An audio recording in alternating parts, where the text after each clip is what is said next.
পুজোর আগেই ফের বানবাসী ঘাটাল। সিঁদুরে মেঘ দেখছে পুজো উদ্যোক্তারা। নিম্নচাপ ও ভারী বৃষ্টির জেরে বারবার ভেসেছে ঘাটাল। পরিস্থিতি স্বাভাবিক হওয়ার আগেই ফের ভাসলো ঘাটাল। ঘাটাল ব্লকের বিস্তীর্ণ এলাকা জলমগ্ন।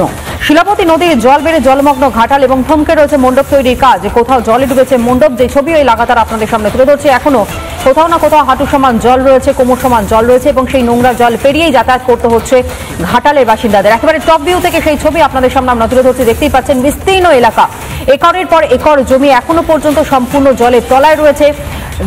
যারা সেখানকার সাধারণ মানুষজন তারা সমস্যার মধ্যে পড়েছেন, এমনকি যারা চাষবাস করে খান কৃষকরা তাদের মাথায় কার্যত হাত পড়েছে। এমনকি যেই জায়গাগুলোতে পুজো হয় হাতে আর মাত্র এক মাসও সময় নেই, কিন্তু সেই দুর্গোৎসবের আগেও বিস্তীর্ণ এলাকা এখনো জলের তলায় থাকায় বিভিন্ন জায়গায় দেখা যাচ্ছে মণ্ডপ বাঁধতে অসুবিধা হচ্ছে। মণ্ডপ সজ্জা তো দূরের কথা, অন্যদিকে কিছু জায়গায় এখনো পর্যন্ত এই মণ্ডপ তৈরির কাজ থমকে রয়েছে। কোথাও জলের নিচের এই মণ্ডপ ডুবেছে হাফ অংশ, অর্থাৎ অর্ধেক অংশ। ঘাটাল ব্লকের বিস্তীর্ণ এলাকা কার্যত এখনো পর্যন্ত জলমগ্ন। অন্যদিকে কিছুদিন আগেই আপনাদের নিশ্চিতভাবে মনে থাকবে মুখ্যমন্ত্রী মমতা বন্দ্যোপাধ্যায় তিনি গিয়েছিলেন ঘাটালে এবং ঘাটালে যাওয়ার পরেও কার্যত তিনি ক্ষোভের মুখে পড়েছেন। স্থানীয় বাসিন্দারা রীতিমতন ক্ষোভ উগরে দিয়েছেন। এখনো পর্যন্ত তারা বলছেন প্রশাসনিক কোনো সহযোগিতা তারা পাচ্ছেন না।